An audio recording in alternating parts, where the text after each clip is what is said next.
बहुत कठिन। नहीं पकड़ सकते मत पकड़ो, पर घट की जिह्वा से जपो। और घट की जिह्वा से जब भगवान का भजन होता है, वो कहते हैं ना, निर्मल मन सो मोहि पावा, मोहि छल छिद्र कपट ना भावा। भगवान को दिखावा प्रिय नहीं है। सारे देवी देवताओं को फूल भी चाहिए, तो नरियल भी चाहिए, तो सुंदर सुंदर वस्त्र भी चाहिए, तो आभूषण भी चाहिए, तो देवी हो चाहे देवता हो, सारी पूजन में कुछ ना कुछ चाहिए। पर शंकर की पूजन में कुछ नहीं चाहिए। शंकर की पूजन में एक लोटा पानी। और दुनिया के लोग इतने चतुर हो गए, पहले तो घर से पानी भरकर ले जाते थे, पर आज के समय में तो घर से भी पानी नहीं ले जाते महाराज। आज के जमाने में तो घर का ही मंदिर जाएंगे दर्शन करने, तो मंदिर का ही लोटा उठाकर, मंदिर का ही कलश उठाकर, मंदिर का ही पानी भरकर, मंदिर के शंकर जी को चढ़ा देते हैं। तो शंकर भगवान मन में सोचते हैं, बताओ इतनी दूर आई काहे को, मैं ही तेरे घर आ जाता, यहां भी क्यों पहुंची, यहां भी आने की जरूरत क्या थी। और इतनी सावित्री बनकर चढ़ाएगी, मंदिर का ही लोटा, मंदिर का पानी, मंदिर का ही, और उठो के ओम नमः शिवाय। शंकर जी भी बड़े मस्ती में बैठे, जब घर से फ्री हो जाती तब मंदिर पहुंच जाती। भले 1 बजरिया हो, 2 बजरिया हो, 3 बजरिया हो, और ये लोटा उठा के हर हर बच्चा शिव की मस्ती। और चली तो चली, थोड़ी सी शक्कर ले गई, गुड़ ले गई, मिठाई ले गई, वो भी शंकर जी के शिवलिंग पे चिपका के आ गई। अब मालूम पड़े चीटी चीटा सब भगवान पे चिपक रहा है।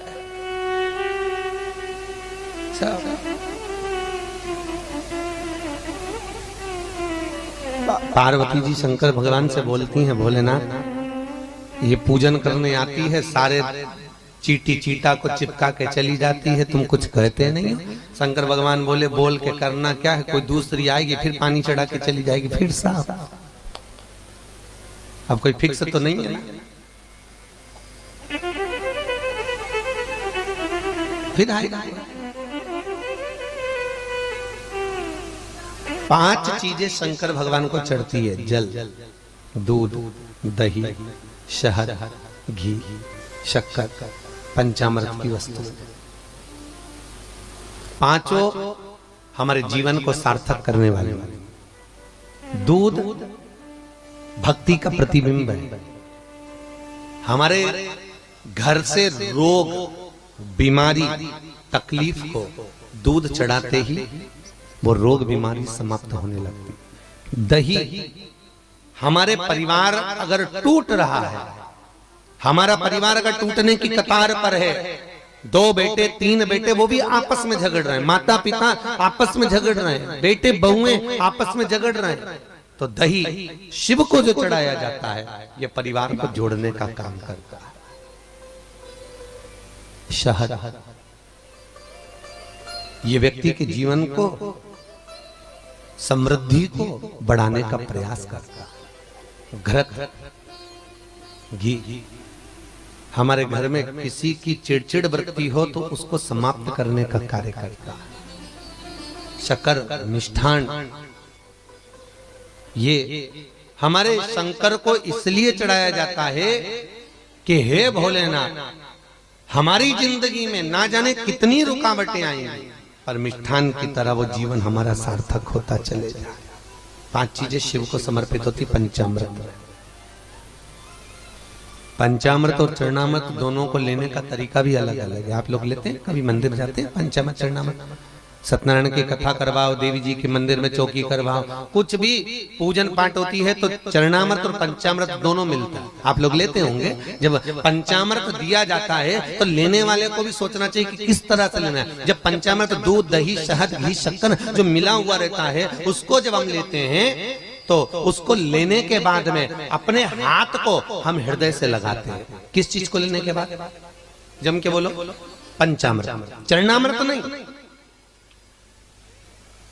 पंचामृत लेने के बाद हाथ को हम हृदय से लगाते हैं और चरणामृत अर्थात किसी मंदिर में गए, तुलसी जी पड़ी हुई है जल के अंदर और वो पंचपात्र में जल जो रखा हुआ है वो चरणामृत है। उस चरणामृत को जब हम लेते हैं तो उस जल को लेने के बाद में हम अपने हाथ को हृदय से नहीं लगाकर अपने मस्तक से लगाते हैं। उसका कारण क्या है? उसका केवल एक कारण है कि पंचामृत लेने के बाद हमने जो हाथ को हृदय से लगाया, उसका कारण केवल इतना सा है कि भगवान के स्नान की झांकी का दर्शन हमारे हृदय में बैठ जाए। और चरणामृत लेने के बाद जो हमने हाथ को सिर पर लगाया, उसका कारण केवल इतना सा है कि भगवान के चरणारविंद का जल जब हमारे मस्तक पर चढ़ेगा तो हम जैसे पापियों का भी उद्धार अपने आप हो जाएगा। दोनों को लेने का तरीका।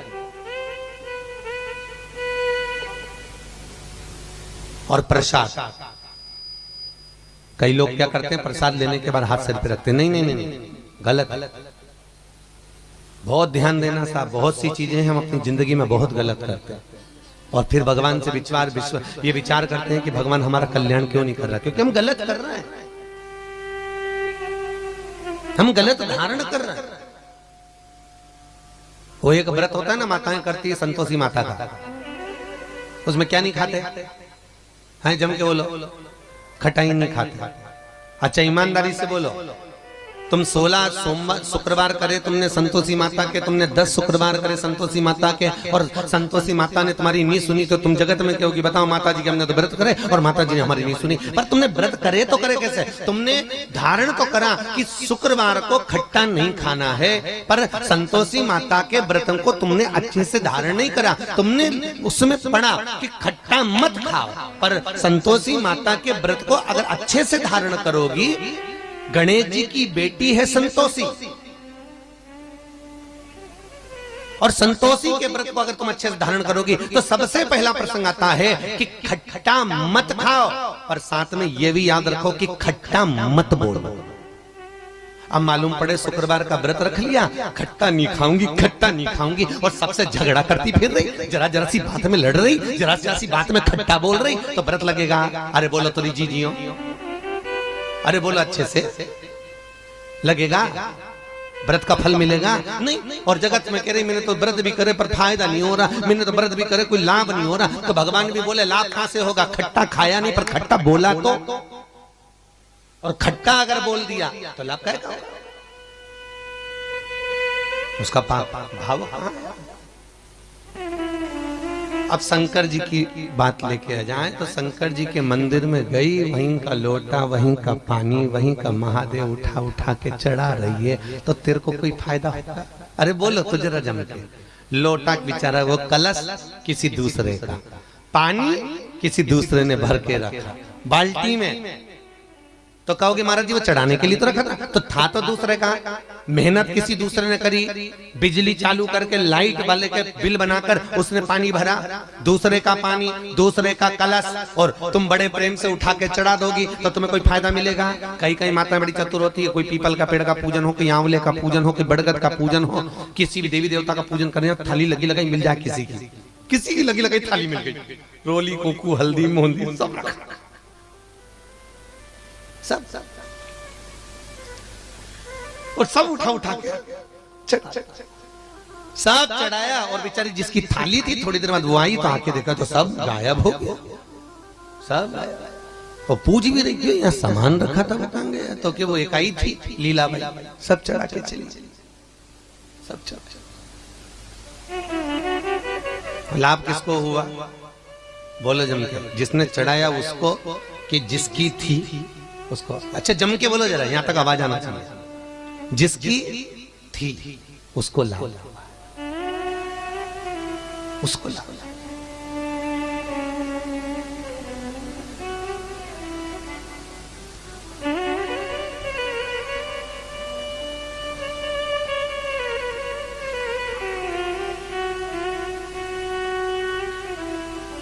ये जो भागवत जी सुनी आप लोगों ने?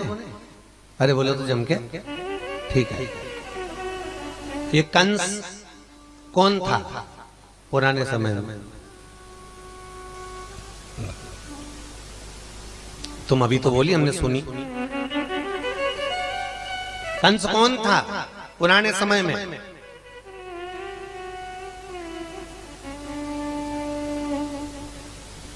कुबेर के बगीचे में फूल लगते थे, उस फूल को बिना पूछे तोड़कर भगवान को चढ़ा देता था। कंस का जन्म हुआ है। बहुत ध्यान देना साहब। इसमें से आप में से भी कई लोग ऐसे होंगे, किसी के भी बगीचे से कोई सा भी फूल तोड़ के भगवान को चढ़ा दिया और बड़े विचार करे कि मैंने भगवान को प्रसन्न कर लिया, मैंने भगवान को स्वीकार कर लिया, मैंने भगवान को प्रसन्न किया। नहीं, ये भी दोष है। किसी के बगीचे से, हमारी राम कथा कहती है, जब गुरु बाबा ने, विश्वामित्र जी ने राम जी से कहा कि जाओ और जाकर पुष्प वाटिका से पुष्प लेकर आओ, बोला था, तो राम जी महाराज जब पुष्प वाटिका में प्रवेश कर रहे थे, तब बगीचे के मालिक को बुलाया गया और बगीचे के मालिक से पूछा, राम जी ने कि हम इस पुष्प वाटिका से कुछ पुष्प, कुछ तुलसी के दल हम क्या ले सकते हैं? तब पुष्प वाटिका के मालिक ने कहा, हाँ आप इसमें से ले लीजिए। तब राम जी प्रवेश करे उस पुष्प वाटिका में, तब फूल लेकर आए, तब पुष्प लाए और राम जी पुष्प लेकर आए और वो पुष्प राम जी ने फिर समर्पित किया, तो भगवान स्वीकार कर। अगर बिना पूछे किसी की वस्तु को, बिना पूछे, सीधी सीधी बातें, अगर बिना पूछे कोई वस्तु उठाओगे तो चोटे तो कहलाओगे। अरे बोलो तो जम के सही है कि गलत है? कोई सामान पड़ा है, भले उसके पास में रखा, तुमने बिना पूछे उठाया क्यों? पहले उसको पूछती, ये उठा लूं मैं सामान, ये ले जाऊं, तो चोर नहीं कहलाते। पर तुमने बिना पूछे उठाया। किसी की वस्तु को बिना पूछे उठा लेना, किसी के गार्डन से कोई फूल, तुम भले भगवान के लिए तोड़ रहे हो, मना नहीं है, तुम भले भगवान के लिए लेकर जा रहे हो, मना नहीं है, पर तुम ईश्वर के लिए लेकर जा रहे हो, सब कुछ ठीक है। पर किसी के गार्डन से अगर एक पुष्प भी तोड़ रहे हो तो वो पहले आज्ञा होना चाहिए।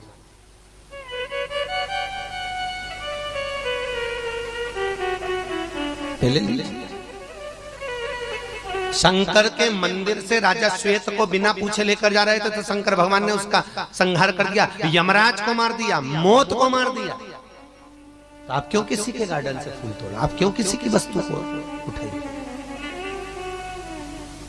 भगवान कहते हैं, मैं, शंकर की कथा कहती है, मुझे दिखावा प्रिय नहीं है, तुम मेरे मंदिर में आओ। जल, इसलिए शास्त्र कहता है पहले के समय में दोष नहीं होते थे, पितृदोष नहीं होता था। पहले के समय में होता था क्या पितृदोष?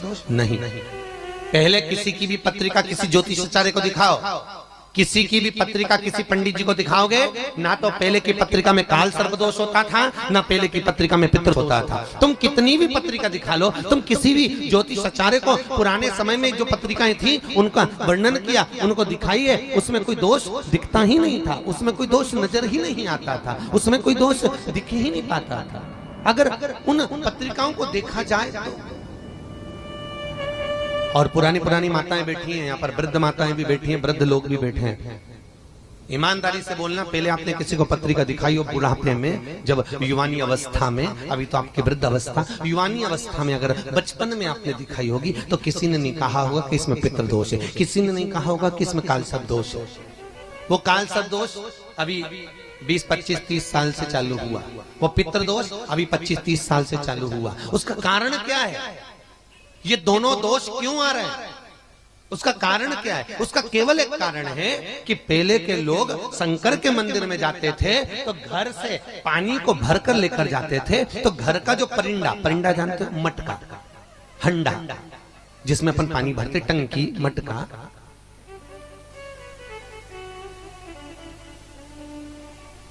जो भी आप लोग जानते हो, वाटर बैग वगैरह, उसमें से पानी ले जाते थे और पुराने लोग उसमें से पानी लेकर जाते थे, शंकर जी को चढ़ाते थे। अब परिंदा, मटका, हंडा रसोई घर में होता था, वो पितरों का स्थान होता है जहां पानी भरा जाता है। वहां से जब लेकर जाते थे, पूरे घर में से घूमकर जब पहुंचते थे शंकर के मंदिर में, जल चढ़ाते थे, तो हमारे घर का पितृदोष शांत रहता था, पितृदोष नहीं होता था, शांत, पितृदोष। अब लोगों ने मंदिर का ही पानी, मंदिर का ही लोटा, मंदिर को शंकर जी को चढ़ाया तो पितृदोष होगा, पितृदोष जारी। और दूसरा दोष हुआ काल सर्प दोष, ये भी शंकर से जुड़ा हुआ। भगवान शंकर ने वृंदा के पति जलंधर को मारा था, तो वृंदा ने तुलसी का क्यारे का रूप लिया था और शिव जी से कहा था, भोलेनाथ तुमने मेरे पति को मारा है, तुमने मेरे पति को मारा है भोलेनाथ, यदि आपका चढ़ा हुआ जल कोई भूल से भी तुलसी के क्यारे में चढ़ाएगा तो उस पे सर्प के डसने का दोष लग जाएगा। उसको ज्योतिष भाषा में काल सर्प दोष कहा गया। अब आज के जमाने में क्या होता है, ले देकर एक तुलसी का पौधा होता है लोगों के घर में, जो भगवान होते हैं लड्डू गोपाल हैं और गणेश जी हैं, शंकर जी का शिवलिंग है, लक्ष्मी जी है, नारायण है, सारे देवी देवता जो रहते हैं उनको लोग थाली में रख लेते हैं, रखते हो ना, और थाली में रख के स्नान करा देते हैं। सारे देवताओं को अलग अलग नहलाते हो क्या? अरे बोलो तो जरा, सबको अलग अलग नहलाते हो? नहीं, एक ही थाली में, एक ही पात्र में सारे देवी देवता रख लिए और सारे देवी देवता को रखकर स्नान करा दिया, सारे देवता एक ही पात्र। अब जब आपने एक ही पात्र में सारे देवताओं को रखकर स्नान कराया तो उसमें शंकर जी भी थे। अब शंकर जी को जब स्नान कराया तो उसका चढ़ा हुआ जल लोग जाकर कहाँ चढ़ाते हैं? स्नान का पानी कहाँ डालते हैं? जम के तो बोलो जरा, सब तुलसी में। और जैसे ही शंकर जी के चढ़ा हुआ जल लोग तुलसी में समर्पित करते हैं तो उससे काल सर्प दोष लग जाता है। बस काल सर्प दोष की उत्पत्ति यहाँ से, उसकी उत्पत्ति का केंद्र बिंदु है। प्रयास करा करो, आप भगवान को स्नान कराओ तो किसी भी देवता का स्नान कराओ पर वो जल तुलसी में नहीं चढ़ा, क्योंकि तुलसी तो ठाकुर जी की प्रियता है, प्रियता ठाकुर महाराज।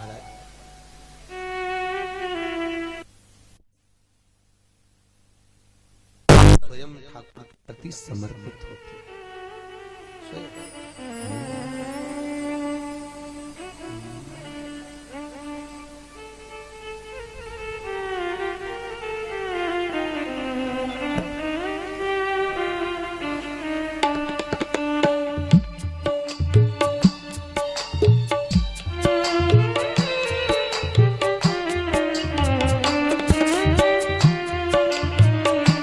मेरे कमले की तुलसाना तोड़ पुजारी, मेरे कमले की तुलसाना तोड़ पुजारी, पत्ते पत्ते पे लिखा है श्याम बिहारी, पत्ते पत्ते पे लिखा है श्याम बिहारी, पत्ते पत्ते पे लिखा है श्याम बिहारी, पत्ते पत्ते पे लिखा है श्याम बिहारी। ताली सेवा देते बड़े भाव से, आनंद से।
तुलसा को देखन राम जी आए, तुलसा को देखन राम जी आए, तुलसा को देखन राम जी आए। ओ राम जी आए संग में सीता को लाए, राम जी आए संग में सीता को लाए, ओ राम जी आए संग में सीता को लाए, राम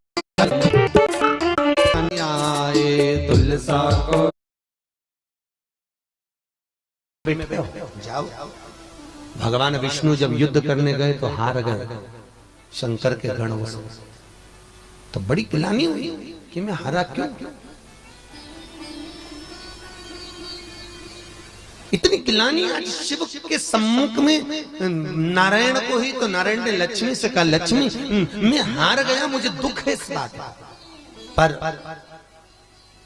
अब कुछ व्यवस्था ऐसी करूंगा कि जिससे मैं हारूंगा नहीं। तो भगवान विष्णु ने कभी जिंदगी में नहीं हारूं उसके लिए उपाय करा कि सावन के महीने में शंकर भगवान को 108 कमल के पुष्प दूंगा। कितने? जम के बोलो जरा। 108। और श्रावण के महीने में 108 जब मैं कमल के पुष्प शंकर को दूंगा, शंकर से मैं कुछ ना कुछ मांग लूंगा। व्यक्ति व्रत जो करता है, उपवास करता है, कुछ भी पूजन पाठ करता है, तो ये विचार कर करता है कि मैं ये करूंगा तो ये फल मिलेगा, मुझे ये फल। सोमवार का व्रत करूंगा ये फल मिलेगा, शनिवार का व्रत करूंगा मुझे ये फल मिलेगा, मैं रविवार करूंगा मुझे ये मिलेगा। तो भगवान विष्णु ने एक नियम लिया कि सावन के पूरे महीने में 108 कमल के पुष्प शंकर को दूंगा। रोज लक्ष्मी जी 108 फूल लेकर आती, भगवान विष्णु शंकर भगवान को समर्पित करते। पूरे महीने का नियम था और महीना पूरा होते होते आखिरी दिन बचा था, शंकर भगवान ने ले ली परीक्षा। और परीक्षा में आज भगवान विष्णु जब शंकर को 108 कमल के पुष्प चढ़ा रहे थे, उसमें से एक फूल शंकर ने छुपा लिया। शंकर ने गाया, भगवान बहुत परीक्षा लेता है। तुम रोज की सेवा में देखना, तो सेवा में भी तुम ठाकुर जी की अगर सेवा कर रहे हो ना, तो तुमने आज सोच के बैठी कि आज भगवान को ये पहनाऊंगी, ये करूंगी, ये धरूंगी, भगवान को ये कपड़ा पहनाऊंगी, भगवान को ऐसा करूंगी, ये हार पहनाऊंगी, ये कुंडल पहनाऊंगी, ये नग बेसल लगाऊंगी, ये हंसली लगाऊंगी। तो तुमने भाव सोच के रखा, निकाल के भी रखा। भगवान को नहीं पहनना, जो तुमने निकाल के रखा नहीं पहनना, तो मालूम पड़े सेवा करते करते सी वो ऐसा गायब होगा कि तुम सब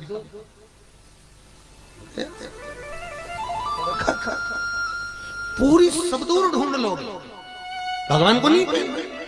फिर आखिरी में तुमने देखा नहीं मिल रही है, तो जान टाइम भी लग रहा है, तो दूसरा डब्बा खोला, डब्बे में से खोल के दूसरा श्रृंगार भगवान को पिनाया, और पिना के जैसे ही कुछ उठाने के लिए उठी और वो सामने पड़ा हुआ।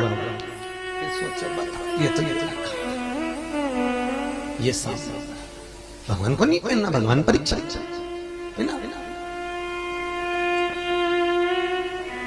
नहीं पहनेगा तो नहीं पहनेगा, तुमको कितना ही प्रयास कर।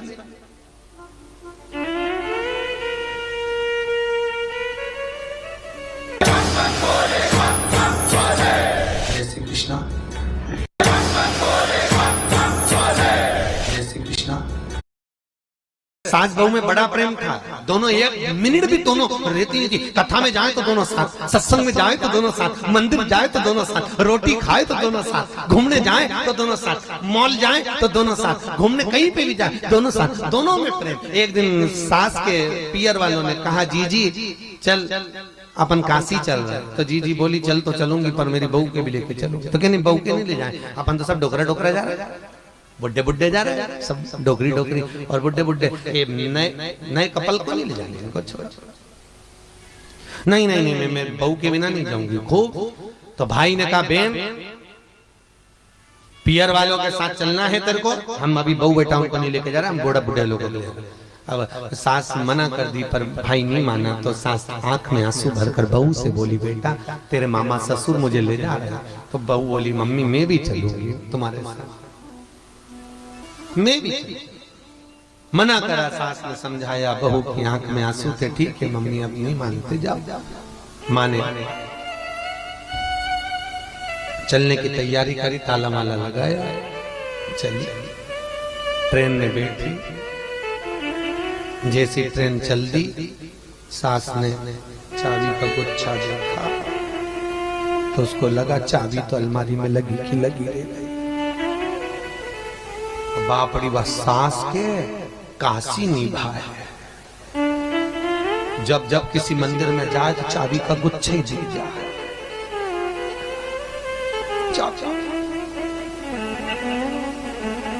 चाबी अब आज के जमाने तो मोबाइल का भी तो फोन कर देती, पहले तो मोबाइल भी नहीं चले। चाबी दूसरे दिन सास गंगा नहाने के लिए पहुंची काशी में। बहू को लगा मेरे भाग्य तो देखो कितने बेकार है, मेरी सासू गंगा नहा रही, उन्हें खोल ली यहाँ पड़ी। क्या मतलब का मेरा जीवन, मेरे भाग्य में लिखा ही नहीं है, मैं कितनी बड़ी पापन हूं। बहू भी इतनी चतुर थी, उसने कहा सास वहां गंगा नहाने यहाँ ना होंगी। उसने एक भगोने में बड़े बर्तन में पानी भर लिया और गंगा जल की बोतल रखी थी, उसमें से 2 ढक्कन गंगा जल पानी में डाल दिया। माँ सास डुबकी लगा रही, ये भी पानी के अंदर भगोने में बैठ गई। ये भी अब सास मां नहा रही थी, नहाते नहाते उसने क्या करा कि हाथ पैर में साबुन लगा लिया। साबुन लगाया तो हाथ में खीरे की अंगूठी थी, वो भी चली गई गंगा में। ले अब इसका जीवड़ा तो और कुड़े, बताओ चाबी तो चाबी और जब ही चली। अब हीरे की अंगूठी गिर गई नीचे। बहू गंगा नहा रही और भगवान से प्रार्थना कर रही, भोलेनाथ मैं गंगा नहाने नहीं आ सकी, पर गंगा मैया आप मुझे नहलाने के लिए यहाँ जरूर आना, भाव से नहलाना। बहू गंगा नहा रही थी भगोने के अंदर, वो हीरे की अंगूठी आ गई उसी भगोने के अंदर। हीरे कुछ दिन के बाद सास वापिस आई, आते सी अलमारी देखी, सब सामान था। बहू से जाकर कहा, बहू मेरी हीरे की अंगूठी पानी में गिर गई। मम्मी वो हीरे की अंगूठी मेरे पानी में आ गई। सास ने बहू को हृदय से लगाकर बोला, बहू तेरे जैसी भक्ति दुनिया में कोई नहीं कर सकता। तूने मुझसे प्रेम करा, मैंने दौलत से प्रेम करा, इसलिए दौलत छूट गई। और तूने उस ईश्वर से प्रेम करा, निर्मल भाव से करा, तुझे फिर निवेदन करूंगा, माता पिता की दौलत को पाने का प्रयास मत करो। अगर माता पिता धन दे भी देंगे, दौलत दे देंगे, संपदा दे देंगे, वैभव दे देंगे, अपनी जायदाद लक्ष्मी सब तुम्हें दे देंगे, पर याद रखना माता पिता ने सब कुछ तुम्हें दे दिया, मालूम पड़े बच्चे बड़े हुए वो शेयर मार्केट में लगा दिया, डब्बे में लगा दिया, सब खल्लास हो गया, सारा सत्यानाश मिला दिया। इसलिए माता पिता की दौलत नहीं चाहिए, माता पिता का आशीर्वाद चाहिए। क्यों? दौलत मिल भी जाएगी तो मालूम पड़े बच्चे उसको राख मिला देंगे, और अगर आशीर्वाद मिल गया, माता पिता ने कुछ भी नहीं दिया, केवल आशीर्वाद मिला है, तो भी तुम नीचे जमीन से भी करोड़पति बनकर बैठ जाओगे। ये उसकी कृपा। निर्मल मन सोम ही पावा। तुम्हारा भाव शुद्ध रखो, परमात्मा के प्रति, बड़ों के प्रति, आदरणीयों के प्रति सत्कार का भाव रखिए, मिले प्राप्त होगा।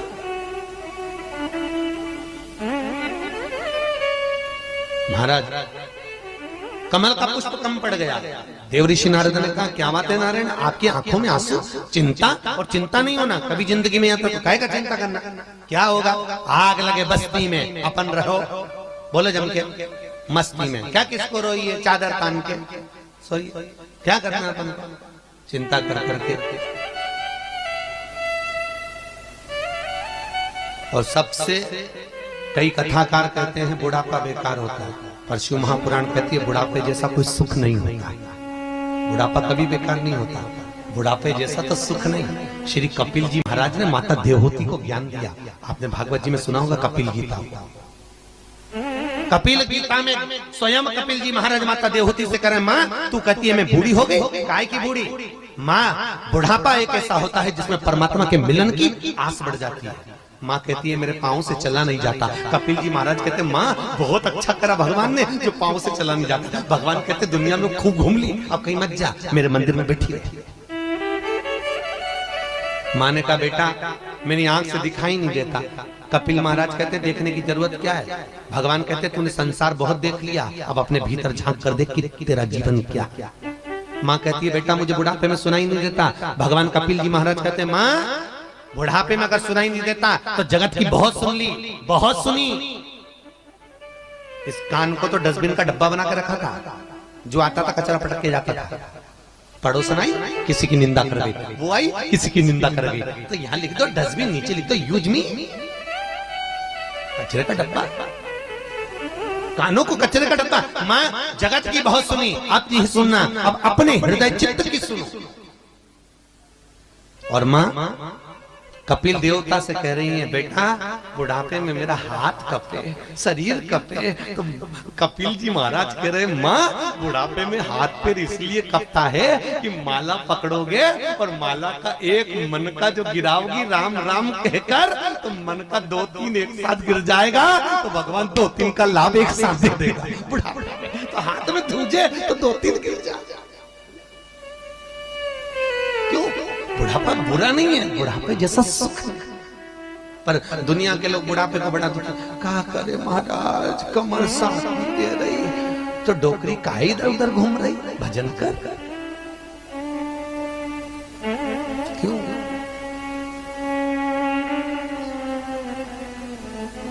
बुढ़ापे में आंखें दुखेरी, दरस तुम कर नहीं पाओगे, दर्श कर भरी जवानी में बुढ़ापा किसने देखा है। कोई भरोसा नहीं जीवन का, एक रत्ती का भरोसा नहीं, कब जाना पड़ जाए, तैयारी पूरी करके रखो। जाने का किसको मालूम, किसको मालूम। एक पति पत्नी दोनों घूमने के लिए गए, जैसे ही पहुंचे दिल्ली, पत्नी को एक सेट पसंद आ गया, पत्नी ने कहा ले लो, ले ले, 1 लाख का है, अरे ले ले, मैं हूं ना, दे दूंगा, पहन ले। 1 लाख रुपए पति ने दिया पत्नी को, ले दे रहे सोने को, सोने चांदी वाले सुनार को दिया, ले पहन ले। पत्नी बोली अभी काय को पहनूं, मौका आएगा जब पहनूंगी, देवर के लड़के की शादी होगी तब सेट ले। 15 दिन बाद शादी की सालगिरह आई, तो पति ने कहा पहन ले, अभी मौका है, पहन ले। नहीं अभी नहीं पहनूं, मौका आएगा जब। जन्मदिन आया पत्नी का, तू आज पहन ले वाला सेट, नहीं अभी नहीं पहन, मौका आएगा जब पहन ले। मौके की तलाश करते करते करते करते एक दिन भोलेनाथ ने लगा दिया चौका,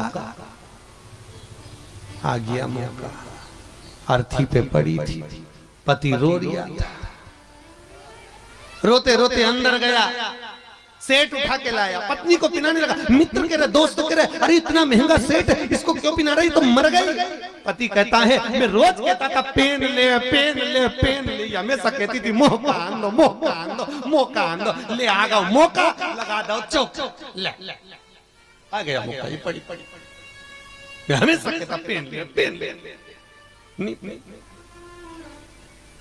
और यही कथा अपनी भी है जीजियों, अलमारियां सूट से भरा रही है, अलमारियों में इतने सूट, इतनी साड़ियां ऐसी जमी जमाई रखी है, हर दिवाली पे सूट नीचे गिरते तुम्हारे ऊपर, पहनो पहनो पहनो, हर दिवाली। उसके बाद में नहीं पहन पाए और एक दिन मर जाए तो ऊपर जाती जाती रोएगी, वो पीला वाला तो पहना ही नहीं, कितना दुख होगा। तो नहीं किया, भगवान से भी कहेगी यमराज वंश मोर, एक बार फिर से छोड़, यमराज के चल ऊपर, काय को छोड़, सब धरा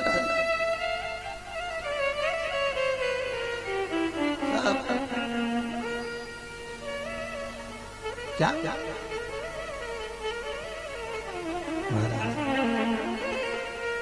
सज धज के जिस दिन मौत की शहजादी आएगी, न सोना काम आएगा न चांदी आएगी।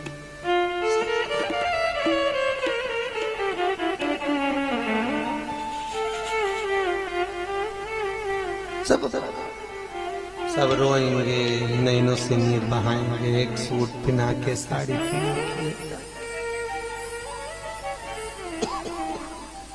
सब तुम्हारे जाने के बाद घर की बहुएं सारी लाकर खोल खोल के चूड़ी से और तुम जोड़ जोड़ के मर जाओगी, आखिरी में फोटो टंग जाएगी, बस कुछ।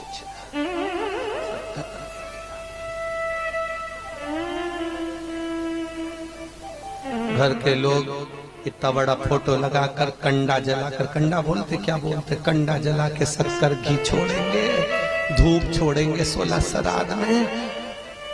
इतना भी याद नहीं करेंगे कि अम्मा को दमे की बीमारी थी, धूप छोड़ छोड़ के और ऊपर भी मार देंगे।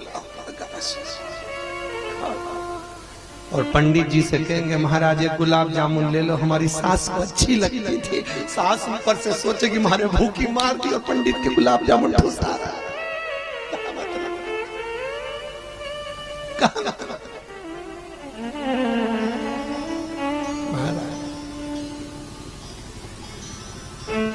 छोटा सा तू कितने बड़े अरमान है तेरे, छोटा सा तू कितने बड़े अरमान है तेरे।